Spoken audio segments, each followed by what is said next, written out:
Hey everybody, and welcome to the 5 Bytes podcast. And this is a very special episode because not only does it mark a new year in 2022, it's also the 4th anniversary of this podcast.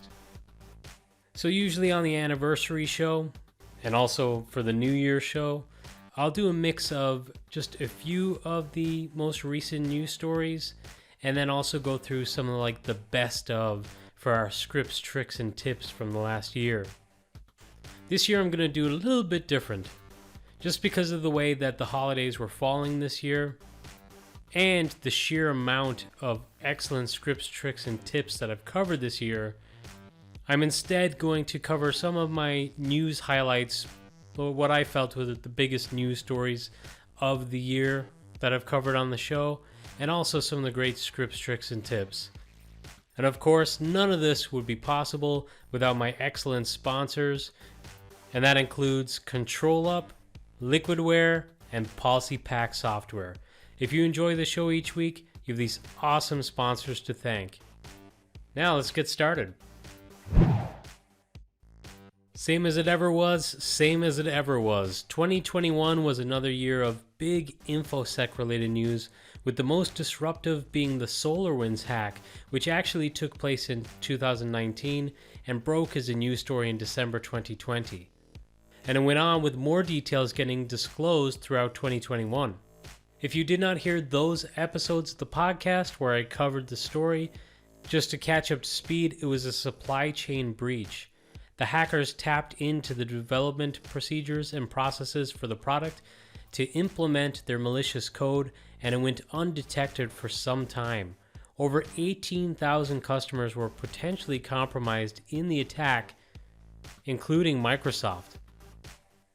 While it was the most high-profile supply chain attack where malicious code was dropped into a legitimate product, it wasn't to be the last of the year.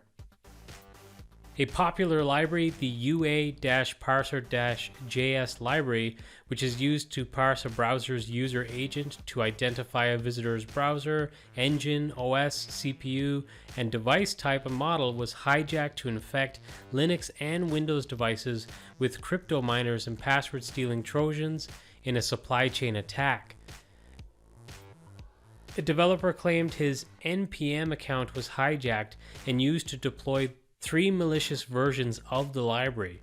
Due to the widespread impact of this supply chain attack, it was strongly advised that all users of that library checked their projects for the malicious software. In the Solarwinds case, it had been stated that the hackers guessed passwords, but kinda suspicious was that shortly after the month that the attackers were said to have breached the network, a researcher did report that credentials were disclosed on a public GitHub repository. So, I can't say that was for sure related, but to me it seems kind of obvious. Ubiquiti disclosed a breach at the beginning of the year, and as luck would have it, it seems the investigation reached its thrilling conclusion in early December, with an employee getting charged with data theft and attempting to extort his employer while posing as a whistleblower and an anonymous hacker. According to an indictment, this employee stole gigabytes of confidential data from Ubiquiti's AWS and GitHub infrastructure using his cloud administrator credentials, cloning hundreds of GitHub repositories over SSH. Throughout the process, the defendant tried hiding his home IP address using Surfshark's VPN services. However, his actual location ended up being exposed after a temporary internet outage caused his failsafe to fail. Ubiquiti were also caught up in the relatively recent Log4j2, or Log4net as it became known. And this was a vulnerability that also had very far-reaching implications, as so many different vendors and their products relied on this for their logging capabilities. I suspect this, like the Solarwinds story, is going to continue to snowball into 2022. So to hear more updates about that, be sure to keep tuning in every week to the 5 Bytes podcast. But there were so many high-profile vulnerabilities during the year. Another example, the Exchange vulnerabilities that led to a lot of attacks on large organizations.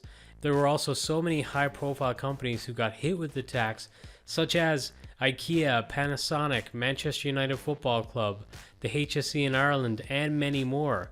But rather than spend too much time diving into each individual case, I wanted to highlight just a couple more of the egregious and wild stories instead that may have flown under the radar.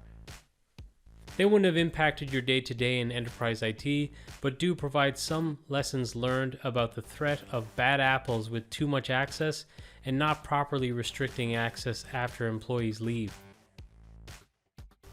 So first up, Vice had a pretty crazy story. The story went that a 26-year-old woman who used to work for the Melbourne Flight Training School resigned from her position of flight operations manager at the end of November of 2019 after the company fired her father. A few months after she resigned, it's alleged that she hacked into the systems of her former employer and deleted and changed records. The company noticed some maintenance information related to planes had been removed. Essentially, planes that were not safe for flights were suddenly appearing as though they had no problems. Vice reported that police investigators obtained information related to the IP address used to access that account and found it belonged to the accused. The investigators also subpoenaed Google for information about a Gmail account used to log into the Flight Circle app and found that the email address belonged to the accused family. It is claimed that they had no idea how she got a password to access the system, and the accused has been charged with a count of fraudulent use of a computer and 2 counts of unauthorized access to a computer system or network. So we hear about all these terrible vulnerabilities that could affect a lot of people and a lot of organizations, but really a lot of organizations, it's just money at the end of the day. In that case, deeming unsafe planes safe for flight is a matter of life and death, so pretty wild one. But also in another really twisted story, home security vendor ADT confirmed a 35-year-old employee in Texas breached 220 customers' systems in a pretty disgusting way. BuzzFeed reported that when at the homes of some of his victims, while getting them set up, he would add his personal account for remote access and tell them that he needed to add his account temporarily just for testing purposes. He would then over time spy on his victims, which was made up mostly of women who he found attractive. The prosecutor stated he viewed them while they undressed, slept, or had sex. In court records, one defendant claimed that this man was found to have accessed the home security cameras of her parents' home at least 73 times between 2017 and 2020, including her bedroom while she was still a teenager. ADT is currently facing 3 lawsuits, and the perpetrator is facing up to 5 years in prison after pleading guilty to computer fraud. The company is continuing to respond to the lawsuits and has resolved the concerns of most of the 220 impacted customers, including those who have retained attorneys to address the issue according to their statements. It was also a rough year for the cloud and service availability issues, with Google Cloud Services having a major disruption that affected several popular services such as Spotify and Etsy. There were also multiple Azure disruptions, including one that prevented VMs from powering on, causing major problems for AVD customers. AWS recently had an outage that also affected a wide range of different services, including killing Roombas, the remote vacuum cleaners, temporarily, and preventing people from being able to get their tickets to Dell concerts and more. Facebook had a very well publicized and lengthy outage, with popular kids game Roblox also probably taking the cake with a complete outage that went on for many days. So not a great year for the cloud. There was some pretty big and unfortunate news for Citrix. Citrix acquired Reich at the beginning of the year for $2.25 billion, which seemed like a play to further themselves in the productivity space and presumably to enrich the Citrix Workspace's offering. At first, it seemed like developers were happy enough and the stock started to rise again, though not to the highs that they had experienced early on in the pandemic, but around the midway point of the year, the stock then started to decline. In fact, the stock price in December hit almost 50% of what it was during its peak. Kind of later in the year, CEO David Henshall announced that he was stepping down as CEO around the same time that CNBC and other outlets that were popular with investors started to report that Elliott Management were back involved as a stakeholder of Citrix. Then, just before Thanksgiving, Citrix let go of a significant number of its employees, with rumors on the layoff suggesting it could be as high as over 1,000 employees. Sadly, some tremendous people who are incredibly talented were affected by this. As that happened still pretty recently, this could be an opportunity for any hiring managers listening to this podcast to reach out and hire some really awesome people. While it was a pretty bad year for Citrix, Microsoft have attempted to increase their slice of the VDI and DAS pie by launching Windows 365 in August that promised some of the benefits of virtual desktops while catering for skill sets related to more traditional physical endpoints. So these desktops are one-to-one persistent desktops that aren't necessarily planned for constant rip and replace like typical VDI. Instead, it's like a traditional desktop that you boot up with an image and then manage it with tools like Microsoft Endpoint Manager on an ongoing basis from there. Azure Virtual Desktop also saw some improvements, including Azure Active Directory Join, that could mean using the platform without a need for a site-to-site VPN and connection to an on-prem AD instance. Microsoft also took a stake in Rubrik this year and acquired Nuance as well, though not much seems to have happened on the Nuance front, as they are still waiting for this acquisition to get cleared. Windows Package Manager was launched, which I find to be pretty cool. RDC Man was revived thanks to the sysinternals tools. Microsoft also, obviously, big story is they released Windows 11 and Windows 2022, and the latter has a really cool SMB compress feature worth checking out amongst other products and offerings that Microsoft also launched throughout the year. If you want to hear more specifically about Microsoft offerings and new features and products, I suggest you check out my Microsoft Ignite Highlights episode of the podcast. And you can find that at 5bytespodcast.com. Also covered on the podcast recently was the fact that F5 Networks have rebranded, and they've now changed the name just to F5.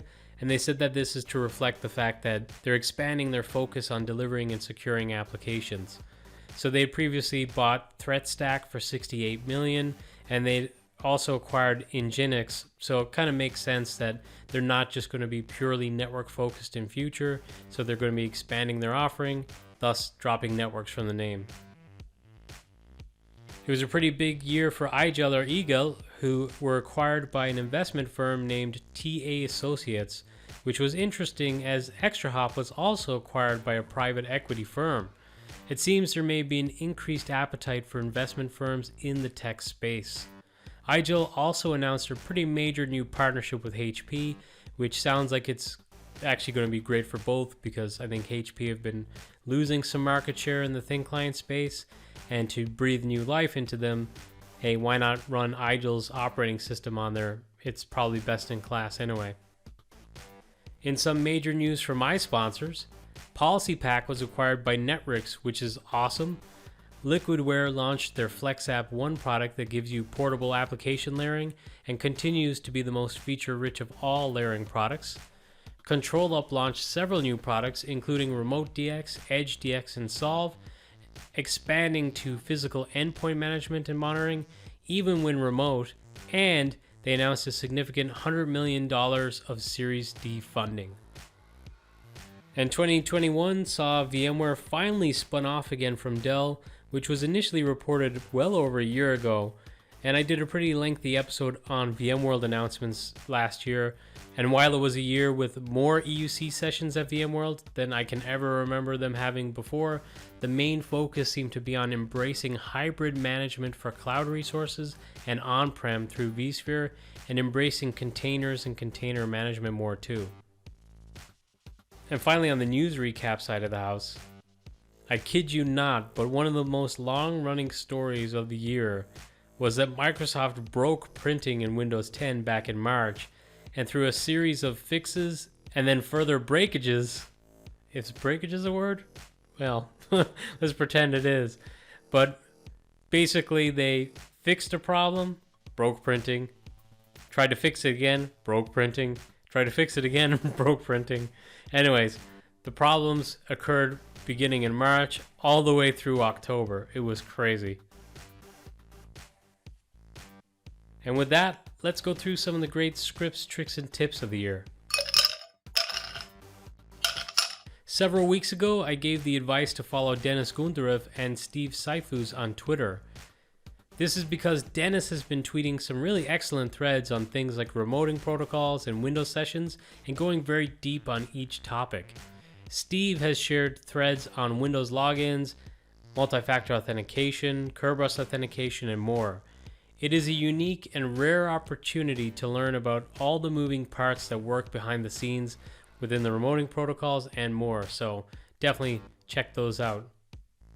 On the topic of excellent Twitter accounts to follow for some excellent Microsoft content and definitely falling into the tips and tricks category, Jen Gentleman has been sharing some excellent tips and tricks for years, and if you haven't followed yet, now is a great time as she points to some of the more unsung features within Windows 11. Chloe Condon is another excellent follow on Twitter, and she shares some really great tips frequently, and not just purely on the technical side of things either. Like one of the sessions she did this past year was working on your resume. She successfully covers technical and soft skills that are just as important and maybe even more important for success in this industry. So definitely follow her and check out her excellent tweets. Katie Nicholson also had some top blogs on Microsoft Endpoint Manager covering topics like autopilot, Windows Hello single sign-on, MEM for deploying to iOS, and more. And on the topic of MEM, just a quick shout out to Morris Daly, who has an amazing driver automation tool and has also published some really great content on the topic of MEM, and of course Anoop C. Nair, who has been belting out the hits too.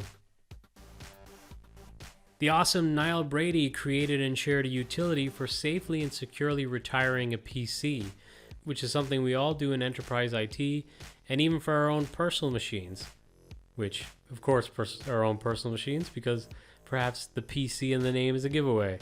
But regardless, this is a tool that everyone can use, so check it out. Chris John Brinkoff has a really excellent interview series and shares some excellent content on Windows 365, but the one that caught my eye the most was a feature that he shared on Twitter that I was unaware of in Outlook. When setting up calendar invites, you can set it so it automatically shortens appointments by 5 minutes to give everyone a breather and a chance to not be late for their next meeting. Speaking of Office tips, my buddy and colleague Tom Fenton introduced me to a feature in PowerPoint to help you reuse slides.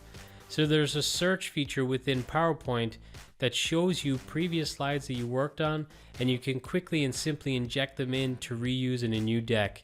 Complete game changer for me, so thanks Tom. Kurt Shintaku recently shared a great Excel tip. You could take data from a single cell, split it out, and paste it into new cells with a simple keyboard shortcut.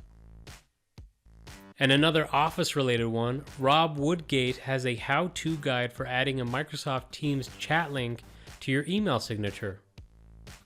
A simple thing I discovered in Windows during the year that at first was a game changer for me but has become a bit of a mixed blessing is the ability to hide all the files on your desktop. I used to always create a single folder and just dump everything in there so I didn't look like a pig when sharing my screen on meetings and in webinars.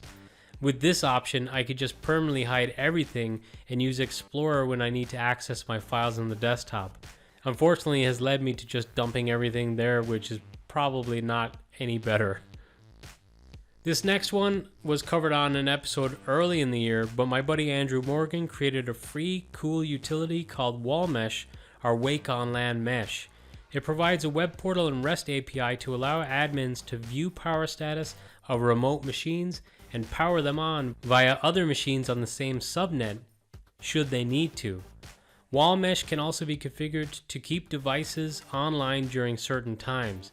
So for example, if you set an online time between 9 a.m. and 5 p.m., if a device goes offline, wall mesh will attempt to wake it up.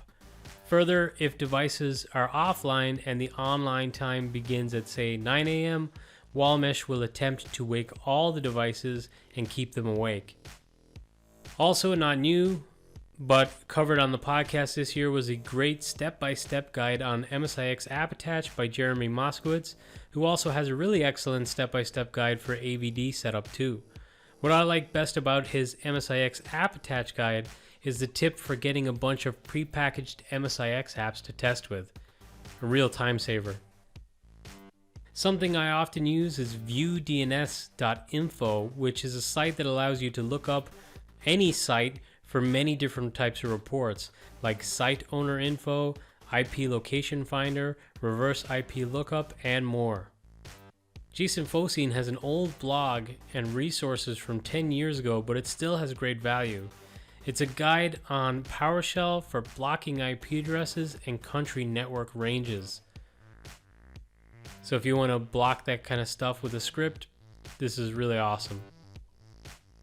Over the last year, James Kindon had some really great cloud-based content. Chief among them, in my opinion, was his topic of Citrix MCS and using the Azure Shared Image Gallery. And he also had another great post on the use of Ampferal disks, which is cheap and performant. I could have picked so many scripts from Guy Leach from the last year, but I didn't want to turn this into the Guy Leach show, so to just stick with one, Guy had an excellent script that he shared for creating machines in PVS with PowerShell and provided the script together with Script Runner. So if you work with Citrix PVS, definitely check that one out. And not at all related to Guy's script, but something I find useful for Citrix PVS in particular, 2pintsoftware.com shared a DHCP and Pixie test utility. Since this can be one of the most common pain points with PVS when someone dinks around with the network configuration, this could be a useful utility for you.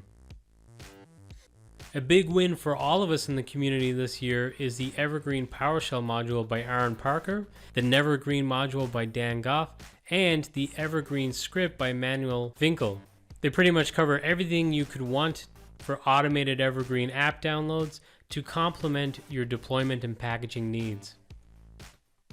Sticking with applications for just a minute, but Tim Mangan deserves special mention for forking the package support framework and continuing to maintain it when seemingly no one else would. This is important for the continued progression of MSIX, and also for MSIX, Tim has a free ebook that he launched in association with Advanced Installer on the topic of MSIX, so check that out. If you care about end-user computing and the community, and you want to be engaged and involved, get over to the EUC World Slack workspace. A personal favorite of mine over the last year is the 2000 Shodan site, which is a website that shuffles through a bunch of compromised publicly exposed systems on the internet. You see some crazy things on there like CCTV cameras that are live, utilities like a regional power grid or water infrastructure with a ransomware note on their screen. There's some really scary stuff on it.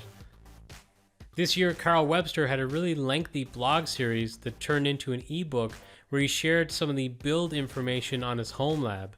So if you'd like to set up your own home lab and emulate Carl's, you may find this very useful.